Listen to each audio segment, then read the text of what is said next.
like this, man. He's like a butterfly flapping his wings deep down in the forest, man. It's gonna cause a tree fall like 5,000 miles away, man. There ain't nobody seeing nobody. Man, see, like, you don't even know, man. It's like you're born into this world, man. And you got like that, man. The dust and wind, man. Or like the dang old candle, man. It don't matter, man. It's all time.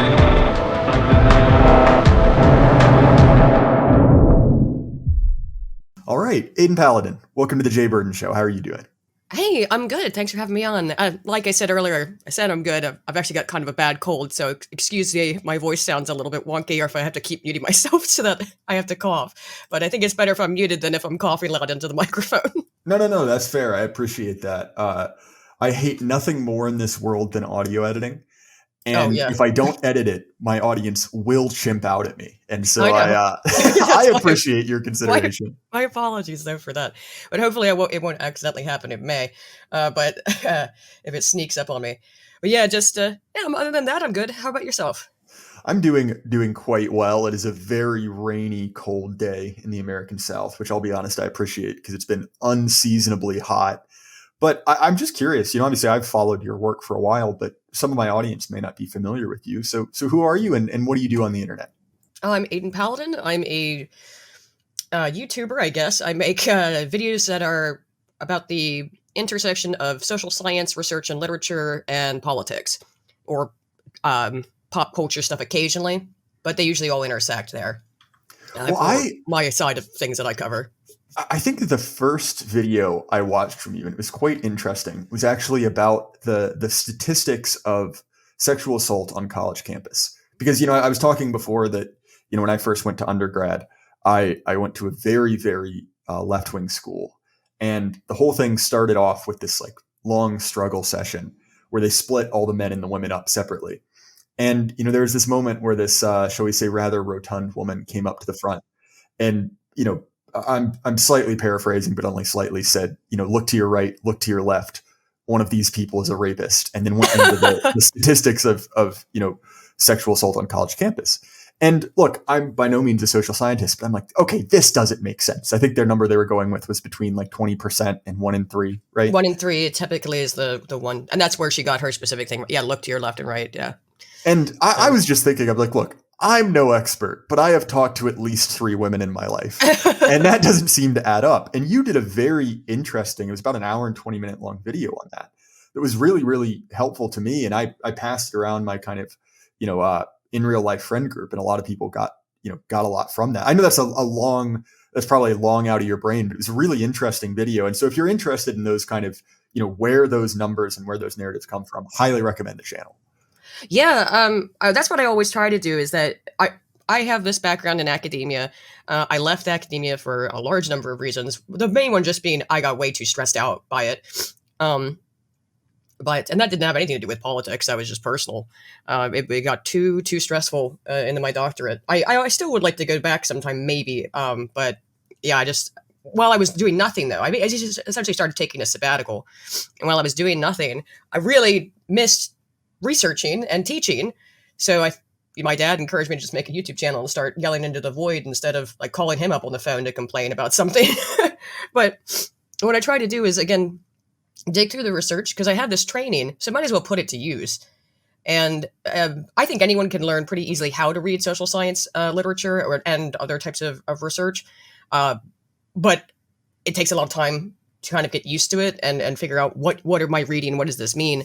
And I have that skill set. So what I try to do with it is just, essentially translate all this literature, because oftentimes what you'll find is really when the activist sort of class are making a claim about something, the party of science people, they have no data to back it up.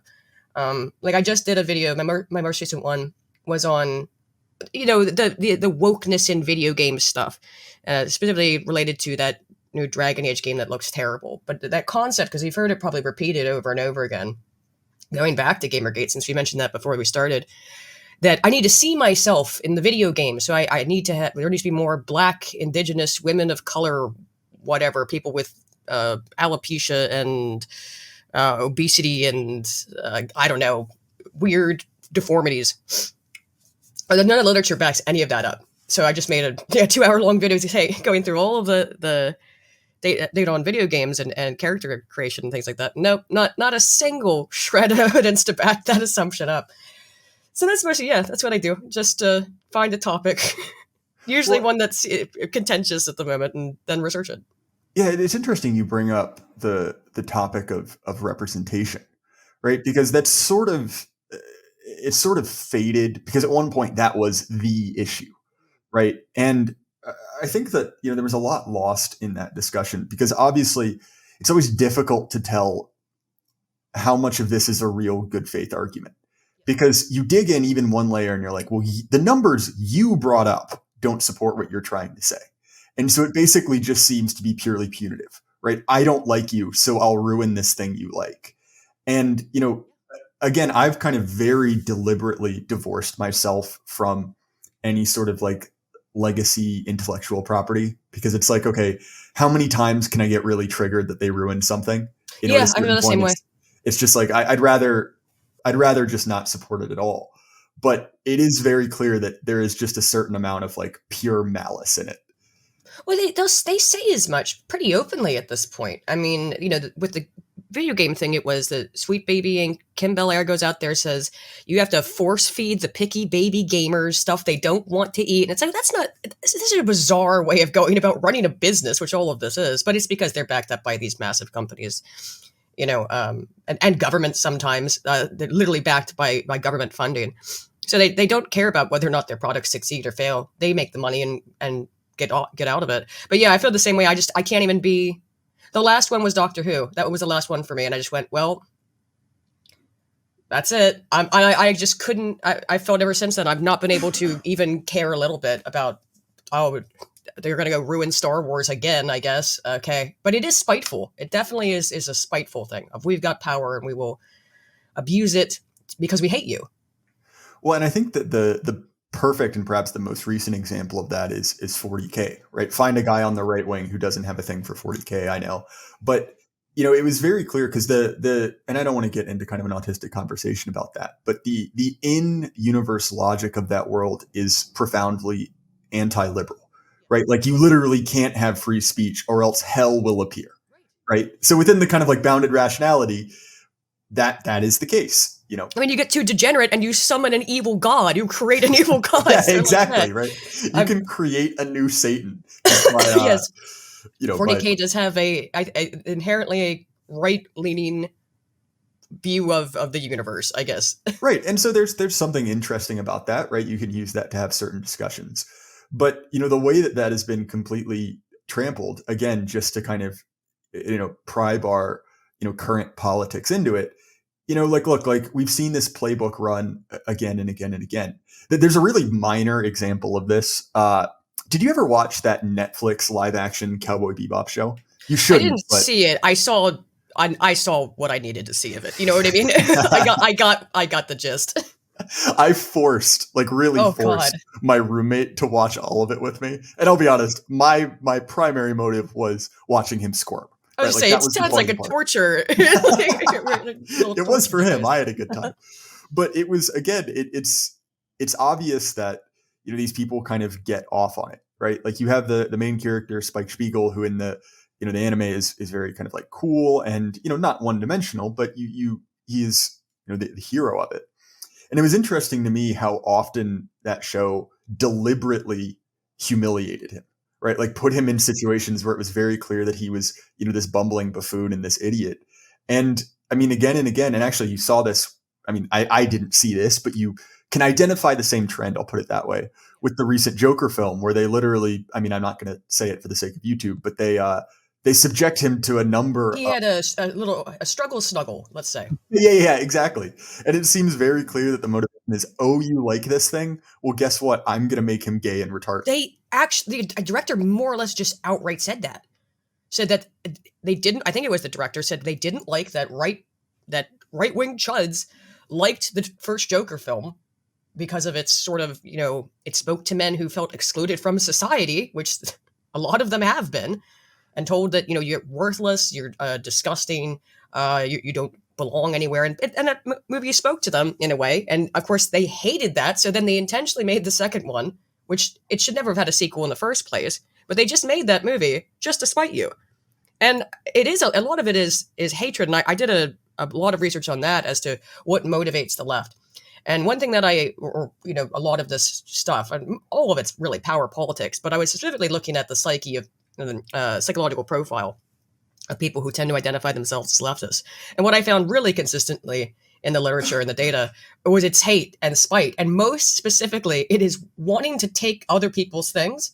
And even if it doesn't actually help you in the long run. So, for example, in one of the experiments, it was, how would you like to split a pot of money? Like that's, I don't remember how much it was. Let's say it's like $10.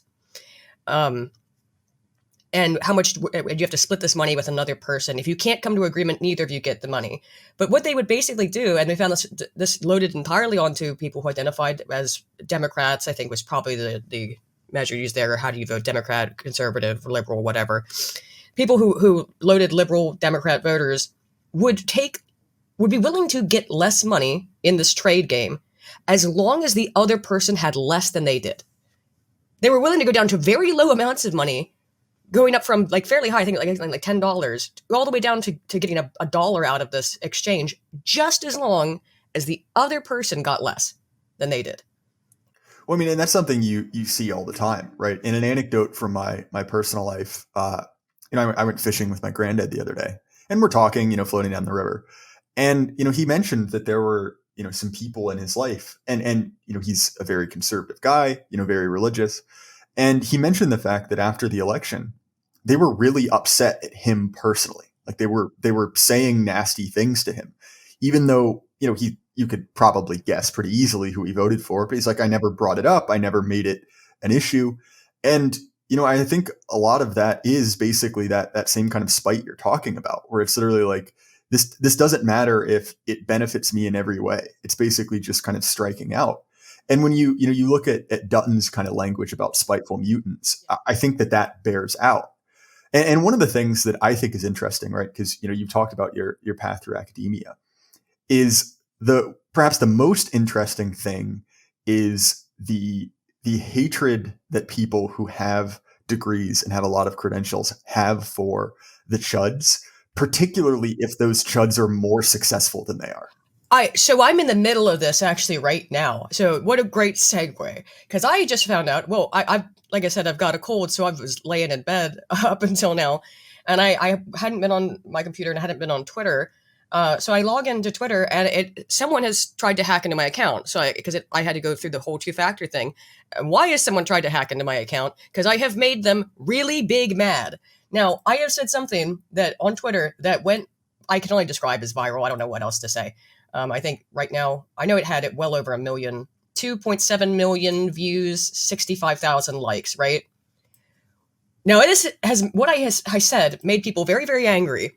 And I find it fascinating. I'm going to talk about it later today when I do my podcast with Spoon.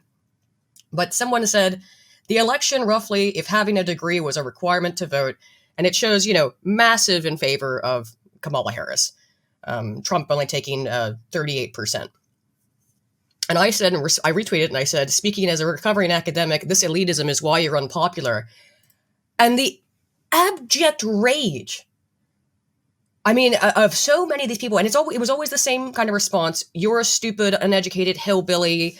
You voted for an evil dictator. This is why stupid people shouldn't vote. So reaffirming the claim of the person that they are asking for, extreme credentialism to remove the franchise from anyone who doesn't have. I mean, that's obviously the implication, is that people who do not possess a college degree shouldn't be able to vote. That kind of elitism, which that's so key to so much of the Democrat platform is extreme elitism. We're the party of science. We're the party of academia. We're the party of data, except for when it doesn't comport with our worldview.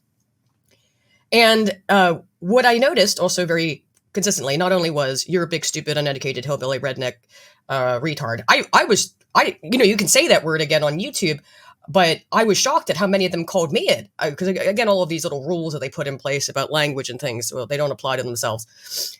But is that when I responded with, I have 2 bachelor's degrees, a master's degree, and I was a PhD candidate, that is what sent them just like into wild and crazy kind of Twitter spurgouts, because one, it has to be, they do have this credentialism, very strong focus on being seen as being better than others, whether it be morally better than others, being more educated than others. It's a big part of their sense of self.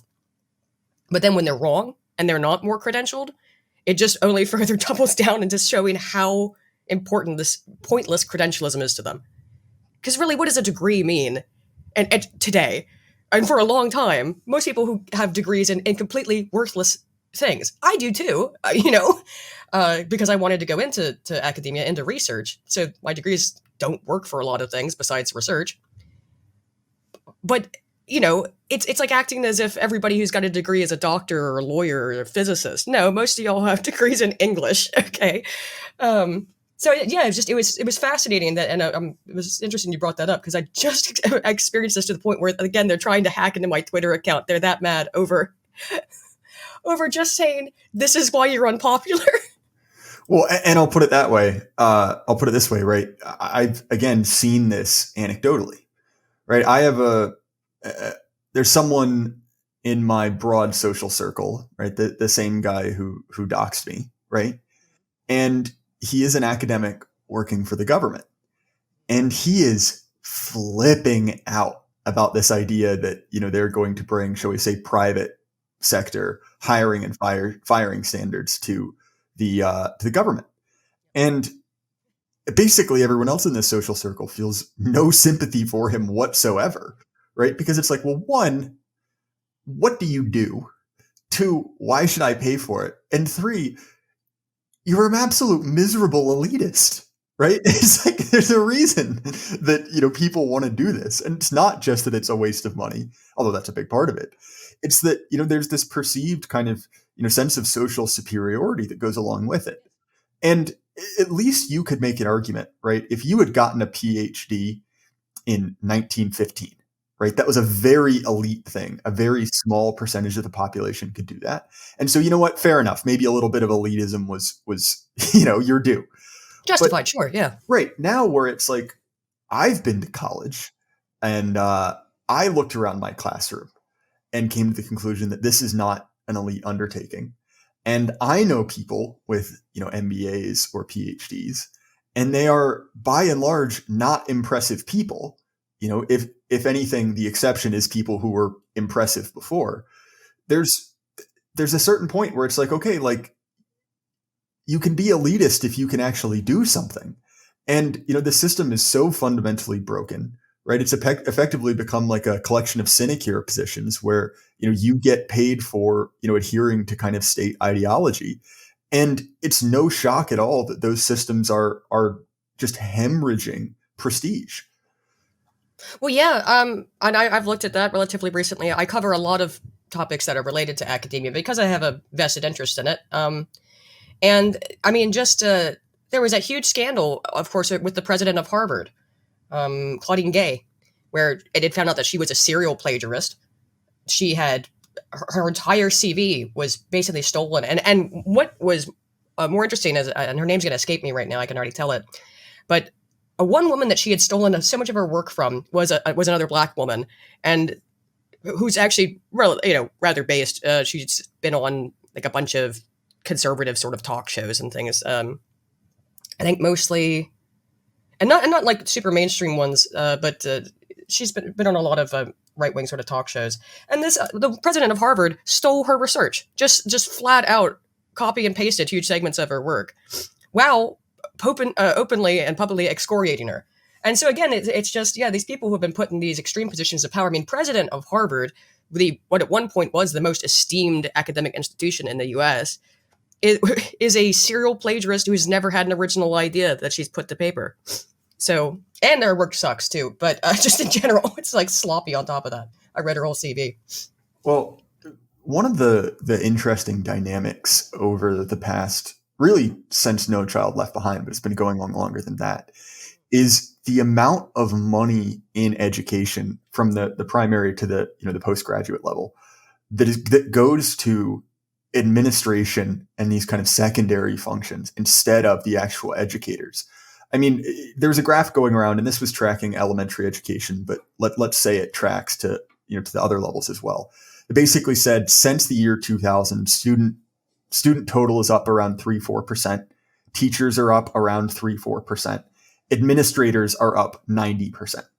Right? There's a massive growth to that kind of like superstructure, if you see what I'm getting at. Yeah, sure. It's because they invent jobs for themselves, right? All of this bureaucracy, all of these administrators, that's whole entire class. They invent jobs for all of their friends. They have actually worthless degrees, for example. They themselves have worthless degrees. And I don't know. I mean, they go to is to say something like feminist dance theory, but it's a worthless degree.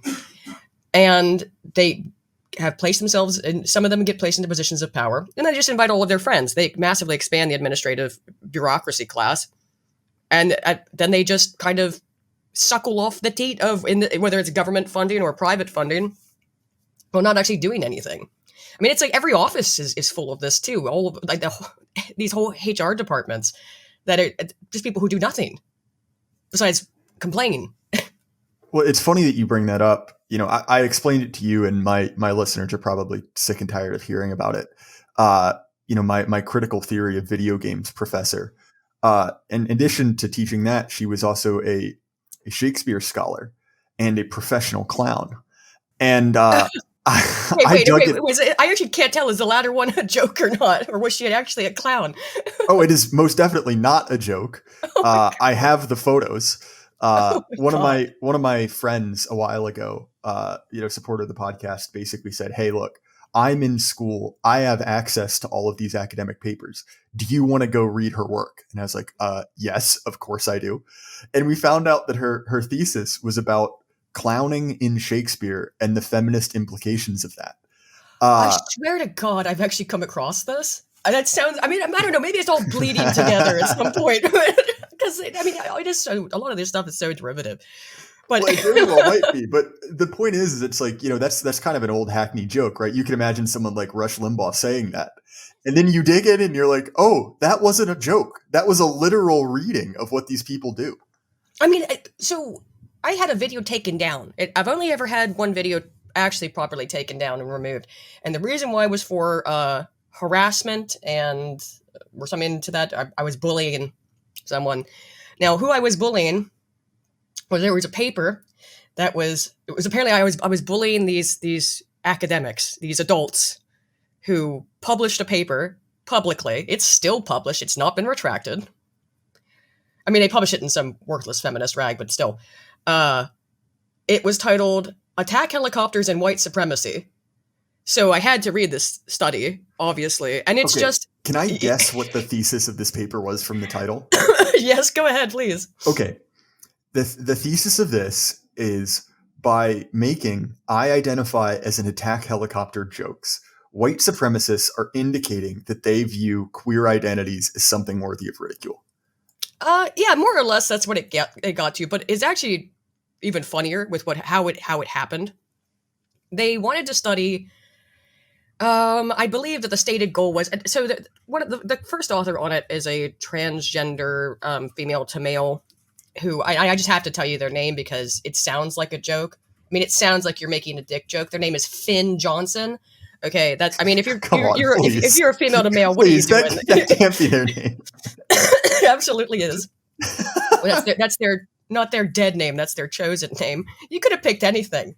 And I think if you transition, your name has to be like Mike Hawk or something. Right, we'll just bring back the Mo Sizlak jokes. Right. So, and I'm pretty sure that it's Finn Johnson who really waged the war to get my video taken down. No, it's still up on Odyssey, but YouTube took it down. And I think that kind of era, I'm sure you've talked with some of the people about that idea of putting the woke away, that a lot of this more overt stuff is probably going to be put on the back burner. Because it's just so obnoxious and everyone's really tired of it. That might be kind of going away, I think. Again, not really going away, but being less obnoxiously overt. So what they did in this study, though, is that they were the hypothesis was something of, I don't even think it was directional. I don't even think it was a directional hypothesis. It was just, how do transgender, queer, non-binary students in STEM adjust to college life? I think that was the question. But here was the problem. They offered anyone who opened up the link, it said, well, you can take this study and you'll be eligible for a $5 gift card, right? But the first question, and by the way, if you know anything about research methods, you would never, ever, ever set up a study like this. The first question is, do you identify as transgender, non-binary, gender non-conforming, or something like that, right? And if you said no, it kicks you out of the study, says you're not eligible to participate. Now, what you would normally do in a study like this is you don't care, even if you're only looking at the people who said yes. You just let them take the whole study and then say, oops, well, you didn't win the chance for the gift card this time. That's it. We lie to subjects all the time in research. But because these people were kicked out, they felt slighted. They felt angry by the fact that they were told they could win a $5 gift card and then couldn't because they weren't part of this group. So they then went in and said they were, and then left a bunch of really, really funny responses. Like, identify as attack helicopter. I couldn't read some of the things they wrote. I would say some of them were pretty intense shit posts. But so the whole paper just became the authors crying about, and I mean, literally saying that they had to go to therapy because of the responses they received to this, and then publish that as a paper. So of course I made fun of it, but yeah, even though they're more than happy to have that paper out there, it's published, it is public. If you make fun of them, all of a sudden it's harassment, and it needs to be removed. But yeah, that's the state of academia. You wrote a paper about how you got trolled, essentially.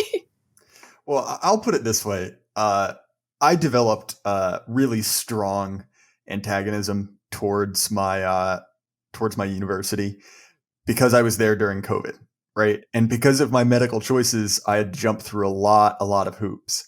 And what was really cool about that is they let all of my professors know that I was one of the bad people who wouldn't take it. So I got a lot of that's a violation of is it HIPAA? Yeah, which was real cool of them. But I found a loophole in their system, which is they were very concerned, right, about pronouns, and they announced that they would instantly, the moment you requested it, change your pronouns across the entire university system. And there was no limit to this, which means I have no idea what my current pronouns are on my file, but I know that I changed them roughly once a week for the entire last year I was there. Just because it's like, you gave me the option. And that kind of attitude of like, oh, you screwed me over. Well, guess what? Is one I appreciate in education. Yeah. Yes, I do too. I mean, you did have to be a student at the university. It was University of Oregon, I think. You had to be a student. That was the only other requirement. So, but they basically, by putting that limitation that you have to be transgender, non-binary, whatever. First of all, what percentage of the school? But it's the University of Oregon. It's a very woke state school, in a very woke state, and so I guess it's probably above the actual average or actual percentile of people who call themselves those things on a national level. But it's still got to be maybe 5% of your whole student body. And then that means you've excluded the other 95%. And yeah, people feel slighted when they have, again, it's strangely another kind of form of elitism, because if you identify as one of these things, well, they have to treat you specially. You get treated with kid gloves on essentially everything. It's astonishing. Like, they're so weak, I guess, or they claim to be, but I don't think so. I actually think the left, what they have right is understanding that all politics is power politics. And the social bullying, that kind of stuff, playing all these games, that's all about just accruing power and then wielding it over those who don't. Oh, definitely. And I mean, even going back to what we were talking about at the beginning, right? If they were doing what they said they wanted, right? Which is, we just want something open and affirming so that everyone can feel welcome. Well, they would act very differently than they do, because it's clear from their actions what they mean is our friends are welcome, our enemies aren't. Leave, chud. And I think that's an important thing to realize, because especially if you talk to kind of like older conservative people, they get really tripped up in this. They're like, but they said they wanted this, they said this, and it's like, well, they lie about everything. And again, going back to that concept of good faith, which is a horribly abused term, but at the same time, like, once you realize that you are not playing a fair game, right, that they are not viewing this as a genuine contest of ideas, that changes things pretty radically. because you're not really in a dialogue anymore. You're in a power struggle. And obviously I don't want to live in a society, that has that kind of power struggle at its core, but nonetheless, it's the one we live in.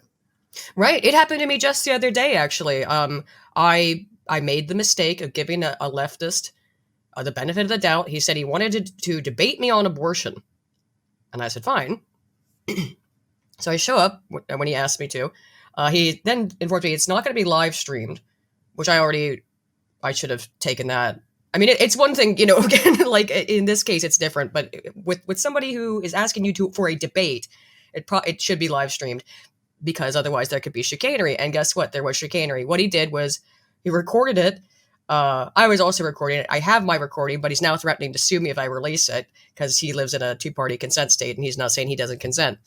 I don't know what I'm doing with it. I think if I just leave it alone, because he really embarrassed himself. What he did was just cut out all of his, it's extremely obviously edited because he did it so quickly. I mean, I think he was still editing it while we were talking. We never even talked about abortion, by the way. He just kind of like accused me of supporting rape for 30 minutes. And then I finally started to get into the abortion topic and do some of Judith Jarvis Thompson's thought experiments, which I asked him to prepare for. He was only familiar with the one of them, the violinist example, and we couldn't even get through that one because then he'd gotten what he wanted, enough of me talking. And the whole point, and this is funny because I had another leftist who he's friends with do this to me 6 years ago, is to make you sound insane by just cutting out all of the things that he's saying. It's a really weak, pathetic attempt at making someone sound crazy because it's so obviously edited, but he posted it anyway. And it's crazy that I still have to sometimes be reminded of that rule of what you exactly said, is that these people cannot be reasoned with. And it does trip up boomers because they think you can just have a conversation. You can't. You cannot have a conversation with these people because they are not seeking to talk to you. They just want power. They want to destroy you. Yeah, even if it's a really bad attempt. It's interesting that you bring up abortion, right? Because obviously abortion has been in the news for a while. And when I went through school, I was there at the same time as my now wife. And one of the things, I went to a, shall we say, right-leaning major, right? I got a finance degree, so it was all, a bunch of kids in Greek life with Trump hats, right? It was friendly ground. And she got an art degree, and so that was shall we say, a different environment. And so one of the things she spoke about was that the degree to which, especially during 2020, the identity of woman went from being kind of like a biological classifier to a political identity. And positions like your support for abortion or voting for the Democratic Party was contingent on being a woman. And if you didn't do that, you were a class traitor. And so woman became a similar political identity to like capital B Black. And I think that's a very interesting development. Yeah, certainly. What it does show, and they're very consistent about this, is that whether or not you're invited to the tent and given access to the power, right? Because that means the power to cancel people, the power to try and ruin someone's life over claims of racism, sexism, bigotry, transphobia, et cetera, whatever. Which again, I think is kind of going to be put away because it's clearly incredibly unpopular. And I don't think it's working in the way that they were sort of intending. I think what really happened was they flooded all these systems with too many of these pointless again, these like empty jobs that are propped up and are just DEI nonsense. But the problem with those people is I think a lot of them are true believers. They actually have bought into all of this stuff. And it's difficult to control actual true believers because they'll just keep going even after you tell them to stop. But I think what that became with capital B Black and with women becoming all of these major issues, absolutely. And that's about, again, it's about power. But I think they have a hard time controlling these people because they just get so out of control. They're constantly agitated. Look at look at their mental health. The reported rates of liberal women in particular. What is it? 90% of them have at one point been told they have been diagnosed with a mental health disorder. I mean, it's a lot of craziness, and it's promoted. Well, and I think that's an interesting thing, right? Because I sort of have got to the point where psychology triggers me, right? And I'm kind of joking and kind of not. because the degree to which, especially among my generation, Gen Z, but also millennials, that like going to therapy, like seeing a psychologist has basically become like a sort of religious rite. And, something like quote unquote, anxiety or any of these things have become like a badge of social status in a way. A- And you see this in the like classic refrain of like, oh, go to therapy, right?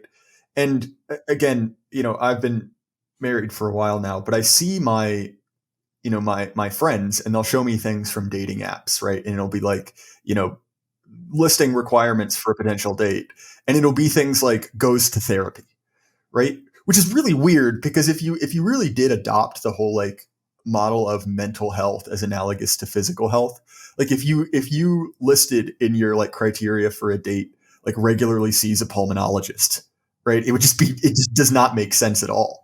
Well, from an evolutionary perspective, it makes absolutely no sense, because you're signaling that you are not fit in some way or another. Yeah, It's exactly. really odd for dating apps, but they always do that. They will also, put all your pronouns in your bio and stuff. And a lot of that is, a lot of the therapy and the psychiatrist sort of element of side of things. There was a landmark study, meta-analysis, that came out last year. I've not seen anyone talk about it, that found that a meta-analysis of the last 40 odd years of SSRIs, serotonin reuptake inhibitors, for treating depression and anxiety, that they don't do anything. If they do anything, they actually tend to make it worse. And yet, still, they've got half the country on SSRIs. It's astonishing to me that people just were like, yeah, we all kind of know that, but we're not going to change, because it's the mental health thing. It's an identity. And it's all very the same thing with these people too. If you look at the identities they cling on to, and identity is how they gain power by abusing their belonging in some group. So if you happen to be a white guy, for example, well, you are not allowed to have any power in this system, which is all about victimhood. So you can go find something to victimize yourself with. Become trans, become mentally, or claim to be mentally ill. All of that stuff. If you don't have a natural born way of claims to power vis-a-vis this sort of social justice push, well, then you can kind of just invent one again, like requiring people changing your pronouns just because you can. But the mental health stuff is certainly, I do think there is a mental health crisis to a certain degree, but I don't obviously treating it with medication and therapy is not helping. And I think oftentimes when they ruminate over it so much, they ruminate over these things over and over, and they're exposed to social media, which constantly ruminates for them, essentially, by re-exposing them to these things that are, honestly, I'll use the word triggering for them for whatever reason. And so they make themselves sick, or at least think that they're sick. But the other thing too is, and what I wanted to bring up about the victimhood stuff too, is that there is a research on that too. It's called perpetual in-group victimhood orientation, and I really, really want to study that theory more, and I study it in the West because it's only been studied in Israel, Palestine. And I think that if you just give that survey, just give that instrument to a bunch of people in the United States, you're going to see massive loadings onto this PIVO thing. Yeah, it's an interesting thing you bring up, because going back to power politics, it's very clear that these mental cases, and like particularly, right, like transgender people, are sort of like a militant class for the regime. And let's be honest, there's an old joke, right, about therapy is talking to a liberal until you agree with them, right? And it's kind of a hackneyed joke, but there's some truth to it. But particularly, right, with transgender people, you have this addition of you become literally physically dependent upon medical intervention, right? Like a constant drip of hormones. If you've had operations, you require even more kind of continuous for the medical rest of your life. Yeah, exactly. And now all of a sudden it's like, well, you're bought in because, one, you had, shall we say, a radical, like medical intervention, that requires a deep amount of buy-in. But also, if you ever want to go back on that, well, guess what? You're still on the drip, right? You're basically like signing away your whole life to this ideology. And the term tranissaries is a slur, but there's genuinely something to it, right? Like in a weird way, our empire has kind of reconstructed a unit class. Yeah, it really has. And obviously there's that push from the WEF and the Bill Gates types to, reduce the human population by massive amounts. Well, if we can castrate and or just remove a whole bunch of people from having access to normal human fertility, well, that certainly would go along with that goal. And at the same time, you have this castrati class that is militantly in favor of defending any and all of your policies and politics, because they are tied to it. Their whole identity. And now you can't escape. And look at what they do when they try to escape, right? The detransitioners. Those people get incredible death threats. I've seen it so many times. I've heard a lot of people talk to. Why is his name escaping me right now? Like I said, I'm a little sick, so I'm not. I know Benjamin Boyce talks to Boyce. a lot of those. Thank you. Yes, that's who I was thinking of. Who I've been on his show plenty of times. I don't know, just a little foggy today, but yeah, Boyce talks to them all the time, and the way that they talk about how they describe the treatment that they receive from all of their friends, people that were so supportive, so constantly reaffirming them and putting them into this psychological state of I hate some of their terms, but it is love bombing, or something to that effect. And also, you can do no wrong. You can't be criticized. It's bizarre that Family Guy, of all things, called that 10 years ago of, oh, you're transgender, just do whatever you like all of the time. Again, I think this might be ending because it's too insufferable and everyone's sort of sick of playing pretend with these people. But it allows them to be this militant class that can just kind of barge their way into anything and demand special treatment from everyone around because, well, I have this identity and I'm oppressed. And you find that with, blacks to a certain degree. That was a whole BLM thing, is I need all these special rights. I'm so oppressed. I need to listen to whatever a black woman is talking. You need to shut up, which, by the way, was more or less Kamala's campaign, is a black woman is talking, shut up. Yeah, that's very popular.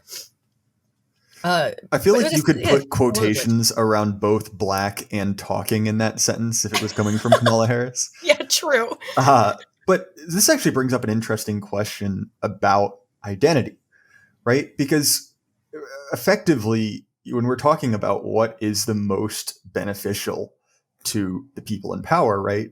It's for you to derive your identity from either politics, right? But also these kind of like what are effectively, consumer choices, right? So if you look at, Generation Z, right, you see this kind of like massive, I guess, like obsession with personal identity, right? So there are all of these little signifiers that are cues to which camp you're in politically, right? So like the stupidest one, but one that I've noticed, right, is cigarettes are right-wing coded. Vapes are left-wing coded. That's interesting.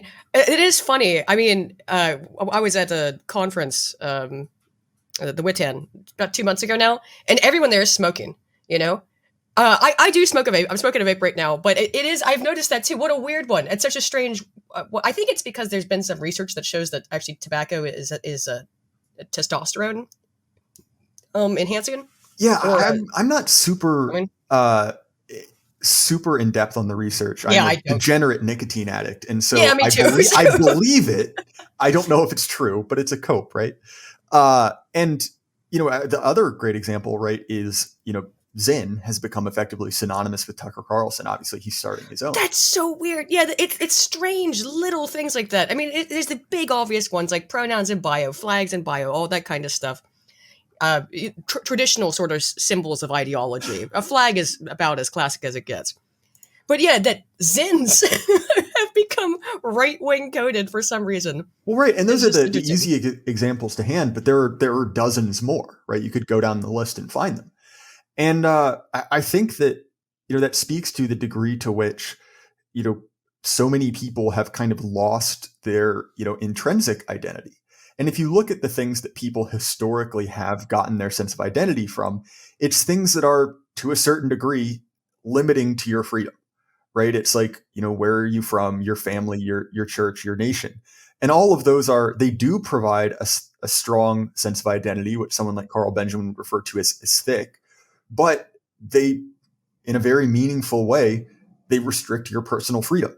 Right? If you are a lifelong member of a religious community, and you even hear this in a lot of media of kind of second generation American immigrants, right? Who grew up in the big Italian family where everyone knows everyone. You've got a million people watching you all the time, and that is stifling. And you can get out of that, right? You can increase your personal freedom. And, maybe for a generation or two, you get this incredible surplus, right? You can use that extra time to work on things. But after that passes, the generation afterwards is left with, they're left deracinated with no real identity. And so I think you see these people struggling for something to define themselves. And the options that the regime presents you with are very, very poor substitutes. And I mean, you see, like you were mentioning the mental health of these people. By any, measurable indicator, these people are absolutely miserable. Yes, I mean, every study I've seen on it has illustrated that. I had another tweet that went sort of viral the other day, not as much as this one I mentioned earlier, but I actually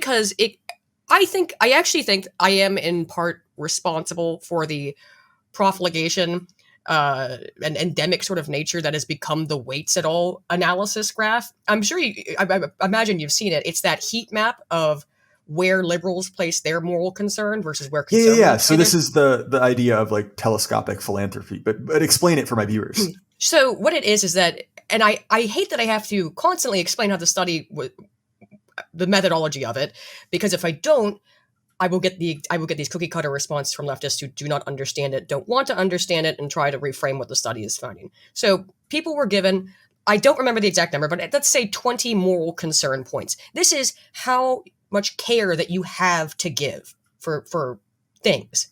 Now, where would you like to spend your moral concern points?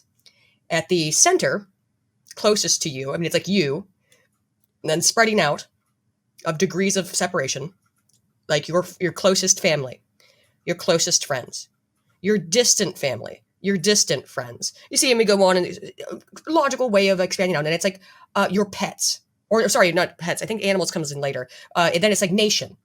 These are the things, by the way, that do define conservatism. Concern with family, friends, culture, and cultural identity. Nation identity, religion. These localized groups. To find it load, though, as hard as it did, was rather astonishing, and why the graph makes them very upset, which, of course, party of science, graph makes me upset. So going out and out further in these concentric circles, you get to things like all mammals, and then all animals, all things like paramecium. It goes up to rocks and moss and trees. It goes up to, I think that the final one is all things in existence. And then right up until then, it's like asteroids and inert objects in space. Well, the conservatives put all their moral concern points, which again, there was a limited number, which indicates that you don't have infinite concern, because obviously no one does have infinite concern. You have time management and you have cognitive miserliness to deal with. So wherever you can spend your concern obviously is limited. Conservatives choose friends, family, nation, right? That's where their moral circles centered around their loci. The loci for the leftists, self-identified leftist liberals, it's centered around a larger, I think it was like the 13th concentric circle, which is rocks. And it's really bizarre, but I've tried to understand why it is. Now, their argument is that that includes all things, because it does actually say in the study that it does include all of the things that are closer to the center. So it doesn't mean you totally hate those in the center, but it means that you've diffused your moral concern out towards rocks and all things that go all the way down to your own family in between. That's where you chose to put your concern points, and it's diffused. You can't care about all things, and they don't. The real issue is they totally reject that classical model of family, friends, community, nation. Instead, it's about this perception of being a good person. I want to seem like I care, but they really don't. They really seem to struggle with these actual interpersonal relationships. And we see it particularly after every election. I'm going to have to cut out all my family and friends. I mean, Thanksgiving, of course, will be very fun this year for many families, I'm sure. I don't think they actually are capable of forming those bonds. And it's that because society has had this generation or two generations of a separation, a divestment, from those classical values. And part of that is the removal of God and the removal of religion, I think, very much so. But also all these other liberal ideas of, yes, it's about total freedom. It's not about liberty. It's about freedom to do whatever the hell I want. It's a particularly American thing that unfortunately has spread to the UK and other places in the West, of just abject freedom and degeneracy. And that's supposedly a virtue. I don't think so. And you see this in the whole meme of separation of church and state, right? Which is the buried premise in that is it is possible for an institution or a culture to be neutral. And while it is certainly possible to have those institutions be non-Christian, right? We've seen that happen. It is impossible for them not to have a buried moral claim at the center. And what we've seen is, this kind of like god awful state religion, that has the kind of like inbuilt, maximization of personal freedom, kind of like radical anti-fascism and degeneracy built into it. That has become our state religion. And, you see this in negative with things like my friend Daryl Cooper's interview on Tucker Carlson, right? Where he is at base making a historical claim. And, if I said, well, I think the traditional narrative on, the Spanish-American War, I think we need to re-examine that. No one would care, right? I would release a podcast. It would get no views except for a few crusty academics. But because he's talking about, certain mid-century events that are effectively religious events for the people in this kind of state religion. Foundational myths, yes. Exactly. They chimped out. And they really chimped out. And it's because, right, he's not saying to them, right, he's not making a historical claim. He's making a moral religious claim. Yes. Yeah, and by the way, when I said historical or when I said foundational myth, I'm not saying anything is true or false or anything like that. Right, in like the Girardian sense. Yes, it is. This is part of our cultural identity, our cultural mythos. Have you ever read the bad guys, right? Have you ever read C.S. Lewis talk about myths? Oh yes, very it's often. Quite good. Anyway, a discussion for another time. But again, I think it's why when we talk about like, well, why do these people not care about data? And, some of it is just pure malice, right? It's like they're looking for anything to hand to just beat you over the head with. But the other example is that fundamentally, like, this is a war of belief, right? This is a war between two different religious systems. And like in the same way that I don't care if a Hindu priest can, cite the line and verse of his scriptures, it's just indeterminate to me. These people don't care about your graphs, right? And it's not because they're not true. It's just, it is a completely different level of discussion. Yeah, I agree 100% with that analysis. It has become a religion, and I think America, unfortunately, is sort of to blame for it in its sort of system of that foci on individual. It was liberty, but liberty got corrupted to freedom and abandonment of God, because you don't want God looking if you're, really exercising your freedom, right? The idea that a deity is however you perceive God, whatever you perceive him to be, Harry Thunderer or Cosmic Muffin, that someone's judging you for the degenerate, messed up stuff that you're doing. So there's been the abandonment of religion. And with that, I think also really comes abandonment of family, because religion, particularly the Christian religion, is very hierarchical, the Father, Son, and Holy Spirit, and then, the congregants. So I think that a lot of that is running away from God, which increases the degeneracy. And then they don't have anything that people have historically linked onto. So they have to invent these new cultures or these new identities. And because they don't have the actual, they don't care about their own parents, their own friends. And you see it every time that we have any kind of little thing that happens in society. They will just talk and talk about how much they hate their family, usually their dad, right? But, they don't have these social connections, so they have to invent them. Well, certainly, in a para-religious fashion, yes. Yeah, and I think that, that rejection of the Father is really a microcosm of the rejection of God, and the rejection that anyone anywhere has a claim on you beyond the ones that you choose, right? And the transgender movement is kind of perfectly emblematic of this, because it's basically the fullest possible extension, right? And you see something similar in the transhumanist movement, right? That I am my own master. I get to decide everything. I get to decide the form my body takes and how you and society addresses me, right? It is that there is no limitation on my basically on my kind of like personal self-expression. And when we talk about this kind of, thought regime, this religion, there are kind of two axioms at its core, right? And the positive vision is basically, the good is, maximum personal self-expression. My friend academic agent would say this is typified in something like John Lennon's Imagine. Yes. And on the other hand, I've heard him that exact yeah. And on the other hand, right, it's who is our enemy? It is anyone who seeks to to limit that. And so when you hear these terms like, fascist, Christian nationalist, any of these, what it basically comes down to is, one, I don't like you, go away. And two, you are making a claim on me. You are limiting me in some way.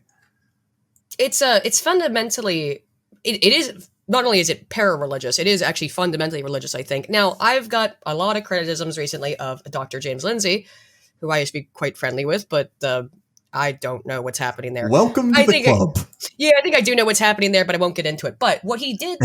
Before you get into this, have you ever looked into his funding? Oh, no.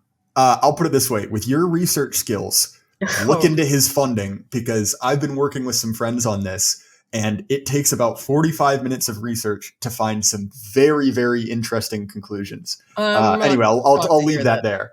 Yeah, I'm not shocked to hear that. But what he did do, one of the things that he did do that I found interesting was made this connection with Gnosticism. And I actually, it makes a lot of sense, even though it sounds insane when you say it, is that it is, maybe it's not like, it's not actual literal Gnosticism, but their religion that they've reconstructed out of nothingness is very Gnostic, because it is focused around me. I am God, actually.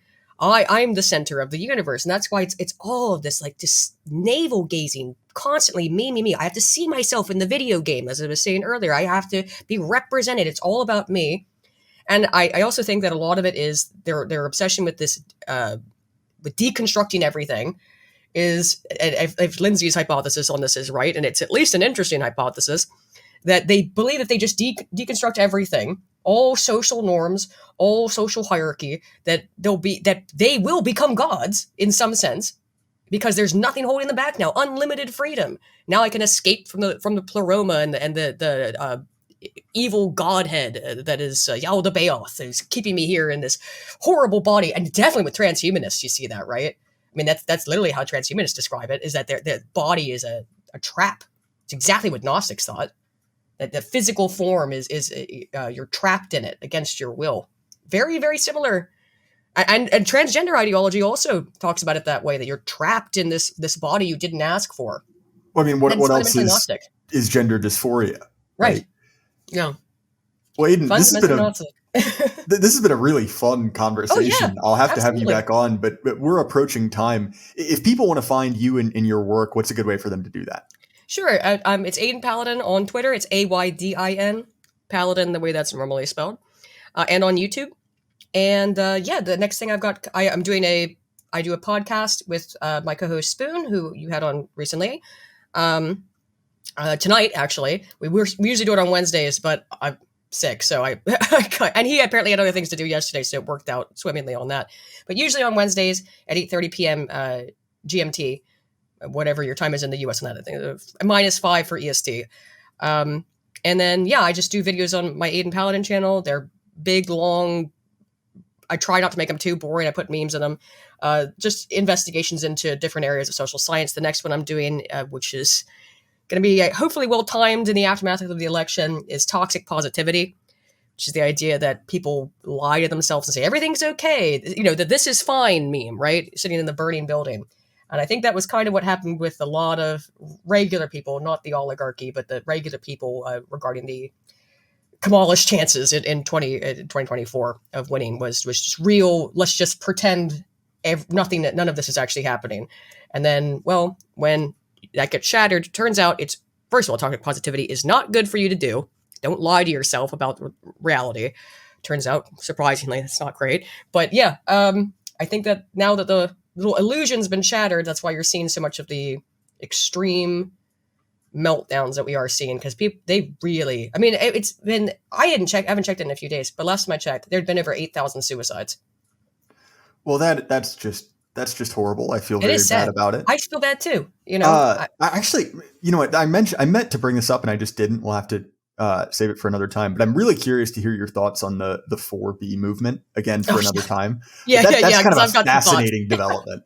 But again, Aydin, thank you so much for coming out. This was really thanks for fun. having me.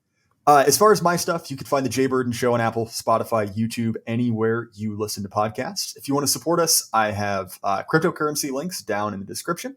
And also, you can head over to our sponsor, Axios Remote Fitness and Coaching. If you, too, want to become a well-muscled Chad, that's the best way to do it. Again, Aydin, this was a lot of fun. And everyone at home, keep your head up. The lie can't last forever. Good night.